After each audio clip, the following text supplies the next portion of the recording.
সংসার গড়ার স্বপ্ন নিয়ে শুরু হয় নতুন জীবন, কিন্তু সেই সম্পর্কই অনেক ক্ষেত্রে শেষ হয় বিচ্ছেদে। চুয়াডাঙ্গায় সাম্প্রতিক পরিসংখ্যানে দেখা যায় বিয়ের পাশাপাশি বিচ্ছেদের সংখ্যাও আশঙ্কাজনকভাবে বেড়েছে।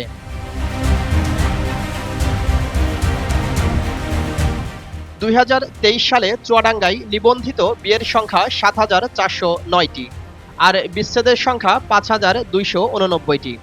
2024 সালে বিয়ের সংখ্যা বেড়ে দাঁড়ায় ৮,১০৬টিতে, আর বিচ্ছেদের সংখ্যাও বেড়ে হয় ৫,৫২১টি।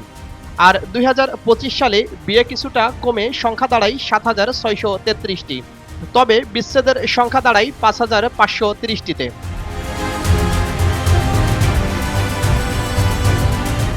দাম্পত্য সম্পর্ক ভেঙে গেলে সবচেয়ে বেশি ক্ষতিগ্রস্ত হয় সন্তান। অনেক ক্ষেত্রে তাদের পড়াশোনা ব্যাহত হয়, মানসিক চাপ বাড়ে, নিরাপত্তাহীনতা তৈরি হয় এবং স্বাভাবিক বেড়ে ওঠা বাধাগ্রস্ত হতে পারে। পারিবারিক অস্থিরতা শিশুদের মানসিক সুস্থতার উপর দীর্ঘমেয়াদী প্রভাব ফেলতে পারে।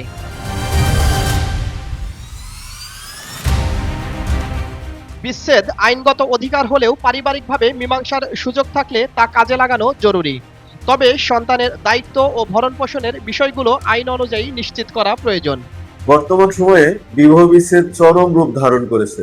ছোট ছোট কারণেই ভেঙে যাচ্ছে সংসার, আর এই সংসার ভাঙনের ফলে স্বামী স্ত্রী জিতে গেলেও হেরে যাচ্ছে সন্তান।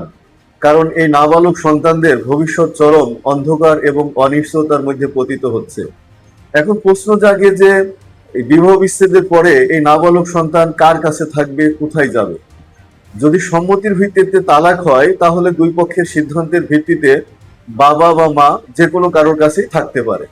আর যদি সম্মতির ভিত্তিতে তালাক না হয়ে যদি এক পক্ষ থেকে একতরফাভাবে তালাক হয়ে থাকে, সেই ক্ষেত্রে আইনের বিধান হচ্ছে ছেলে সন্তান 7 বছর পর্যন্ত তার মায়ের হেফাজতে থাকবে এবং মেয়ে সন্তান 18 বছর পর্যন্ত তার মায়ের হেফাজতে থাকবে।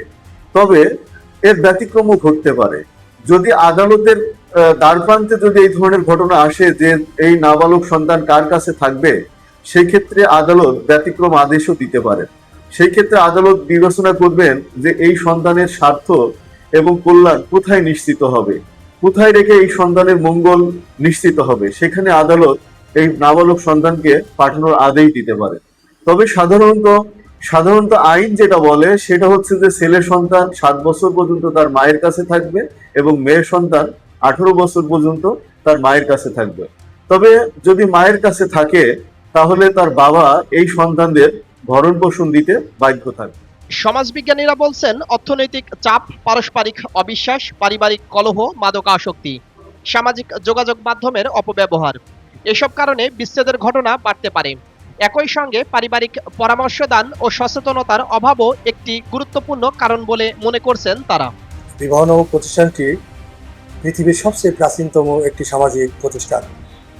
এই বিবাহ পদ্ধতির মধ্য দিয়ে একজন নারী ও একজন পুরুষ সমাজ স্বীকৃত পদ্ধতিতে তাদের যৌন কার্য সম্পাদন করে থাকে, একই সাথে তাদের সন্তান উৎপাদন সহ পরিবার গঠন করে থাকে। কিন্তু দুঃখের বিষয়, এই বিবাহ নামক প্রতিষ্ঠানটি নানা কারণে আজকে ধ্বংসের মুখে দাঁড়িয়েছে। বিবাহ বিচ্ছেদের বিভিন্ন কারণ হিসাবে আমি মনে করি মাদকাসক্তি, পারিবারিক কলহ, সামাজিক যোগাযোগের অপব্যবহার সহ মানবিকতার অভাব, সামাজিক মূল্যবোধ কমে যাওয়া, ন্যায় নীতি, পারস্পরিক সহযোগিতার অভাবের কারণে এই বিবাহ বিচ্ছেদ ঘটে যাচ্ছে। আমাদের চুয়াডাঙ্গা জেলায় এই বিবাহ বিচ্ছেদের হার অত্যন্ত উদ্বেগজনক। আমি একটি পরিসংখ্যানে দেখতে পেরেছি 2025 সালে 68 থেকে 70% এই বিবাহ বিচ্ছেদ ঘটনা ঘটেছে।